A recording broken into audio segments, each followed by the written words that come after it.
Pondé, se alguém chamar você de direita, você se ofende? Não.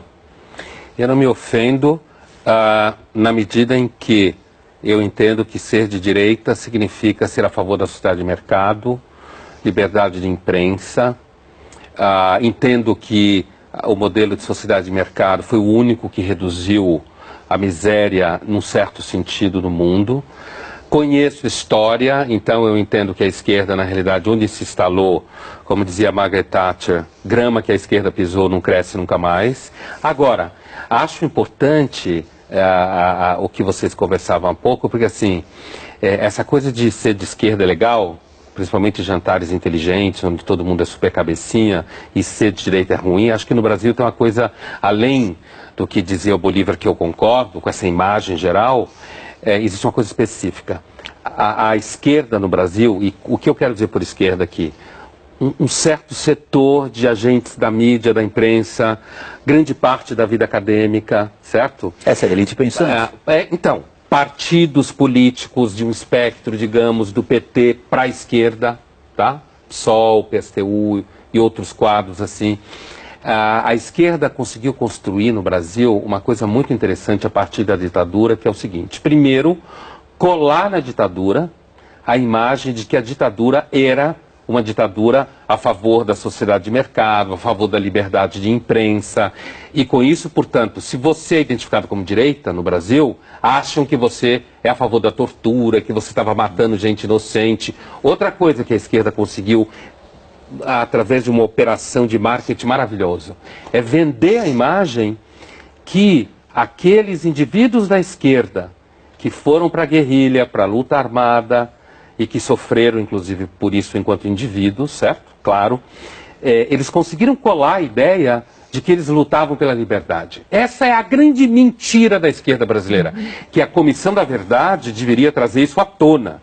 E eles não lutavam pela liberdade. Isso se discute. E eu acho que no Brasil, assim, voltando ao que eu estava dizendo e avançando a partir do que o Reinaldo dizia, é assim, no Brasil houve uma espécie de marketing gramsciano, em que os atores intelectuais, seja da mídia, da imprensa, da academia, conseguiram colar em si mesmos a imagem de que eles são do bem quando são de esquerda. Está tudo dominado.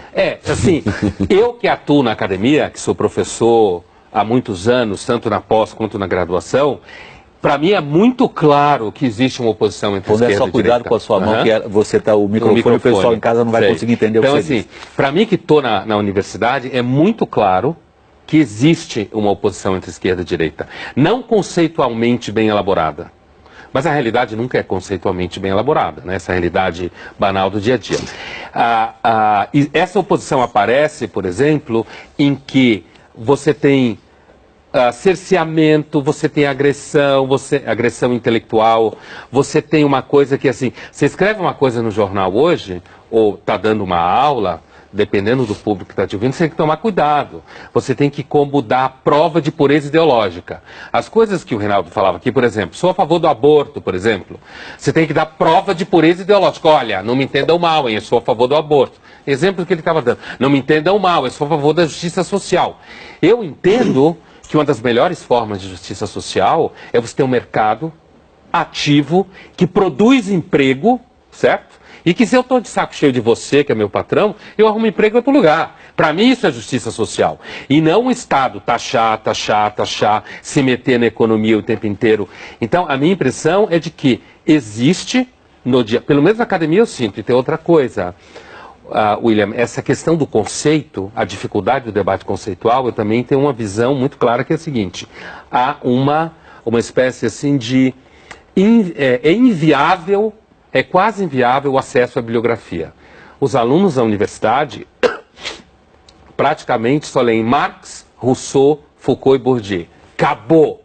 Os professores não dão acesso aos alunos lerem outra bibliografia. Então você tem uma espécie de contenção e de censura. Eu só ia acrescentar o seguinte, que assim, eu acho que há uma...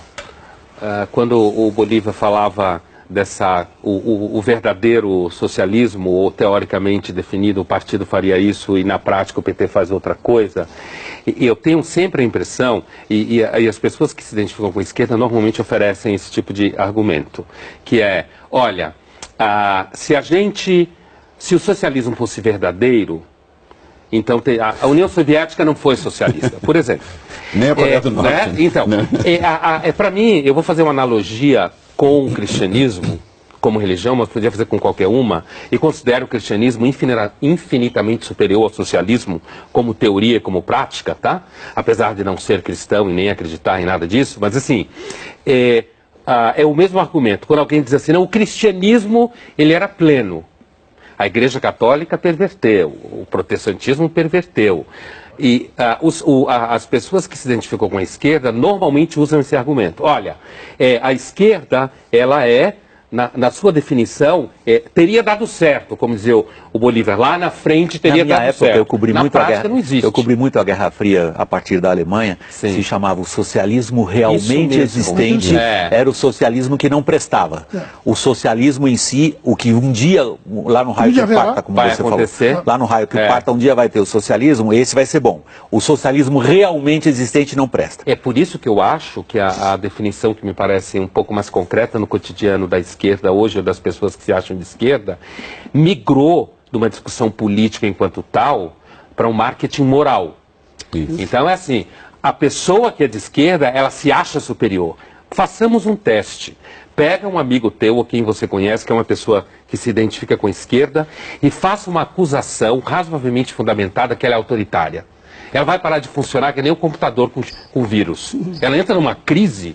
Como? Eu? Reacionário? Não, não pode ser. Eu sou a favor das liberdades. Porque, para mim, essa é a definição contemporânea, mais atual de alguém que se acha de esquerda. Ele se acha moralmente superior do que normalmente a gente pensa, que o PT continua sendo ideologicamente consistente.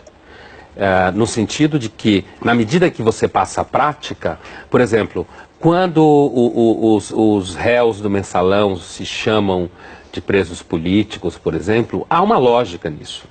Você pode, todo partido comunista ou socialista, né? Às vezes eu volto a falar o nome comunismo, porque eu acho que tem que dar nome aos bois. Todo partido comunista ou socialista que se instalou no poder, de fato, foi corrupto. Que teve o poder pleno da sociedade, o processo de corrupção é normal. Normal no sentido de que, porque há casos de corrupção, isso não significa que o partido não esteja ideologicamente orientado. Porque dentro da orientação ideológica está justificado ter casos de corrupção, não estou dizendo que todo mundo é corrupto, mas é justificado o caso de corrupção se servir a causa. Então, quando alguém diz uma situação como essa, que ele está sendo, ele é preso político, dentro da lógica dele, ele continua servindo a causa. É uma corrupção ideologicamente orientada. Olha, inclusive do ponto de vista do crescimento de um certo pensamento de esquerda na magistratura, eu não tenho nenhuma dúvida. Eu tenho uma sensação de que o Brasil marcha lentamente para um certo consenso esquerdizante, gramsciano. Já está marchando em direção a isso. E eu vejo, por exemplo, voltando ao que você perguntava antes, quer dizer, por que não existe? Então existe, primeiro, na universidade é impossível quase você levantar essa questão. Eu tenho alunos jovens que se identificam com a tradição de pensamento liberal, como a gente fala no Brasil, ou de direita. Liberal no sentido europeu, né? Liberal conservador e tal, no sentido europeu, e eles não têm espaço. Eles não conseguem entrar em universidades grandes, não conseguem fazer pesquisa, são mal recebidos nos espaços. Se você pegar, por exemplo, centros culturais financiados por bancos, grosso modo, só financia pesquisa de esquerda, intelectual de esquerda, revista de esquerda, manifestação de esquerda. Se você pega alguma pequena instituição que queira fazer um seminário, um colóquio identificado com o pensamento liberal, conservador no sentido europeu, não tem dinheiro, não tem espaço, não tem institucionalização. Então fica uma situação que vai ao encontro do que a gente falava antes, quer dizer, o próprio empresariado investe na esquerda. E quando você fala da Constituição, para mim é muito claro. Eu entendo que isso está ligado tanto ao que o Reinaldo falava da uma certa religiosidade de negociação, quer dizer, e tem uma coisa também... Religiosidade que é anticapitalista, considera o lucro pecado. Se alguém ficou rico é porque alguém perdeu. E tem uma outra coisa, né? Eu acho que tem uma dificuldade. Recentemente eu participei de um colóquio na América Latina onde se discutia o pensamento liberal no Chile, e aparece uma dificuldade muito grande, que é o seguinte: o pensamento liberal conservador de direita, não essa patifaria de ditadura, não estou discutindo esse negócio de ditadura, ele exige de você uma responsabilidade pelo que você faz. Eu sou responsável pelo que eu faço. Eu sou um indivíduo que busca autonomia. Para mim, a maior virtude do pensamento de direita é a autonomia. Enquanto que o pensamento de esquerda, ao dissolver você no coletivo, ao dizer que a responsabilidade pelas coisas que acontecem é dos outros, ao dizer que a culpa é dos outros, é confortável. Então, o preguiçoso adora ser de esquerda. Por isso que ele começando, você acha? Ou está terminando? É assim, quando o Reinaldo fala da guinada direita, da mídia, da imprensa, porque o que caracteriza a esquerda no debate cultural é que ela não tolera a diferença. Isso. Apesar de falar de diferença o tempo inteiro. Não tolera a diferença. Então, quando ficam berrando, seja em que mídia que for, contra a guinada da direita, é porque aparece uns 5 ou 6 que não tem medo profissional, não tem medo de ser difamado, tem repertório, porque tem uma outra coisa que caracteriza você ser de uma maioria, como a esquerda é no mundo cultural brasileiro. Não precisa ler, não precisa estudar. Basta pertencer ao grupo e sair gritando. Você pertence ao grupo, você xinga o outro e não lê. E é nessa situação, muitas vezes, que essa moçada começa a levar pau. Porque quando você é uma minoria, como pessoas que não se identificam com a esquerda no mundo cultural brasileiro Estou falando do mundo dos agentes culturais. Quando você não se identifica com essa maioria, como toda minoria que está num conflito, você tem que se preparar. Então você acaba estudando mais.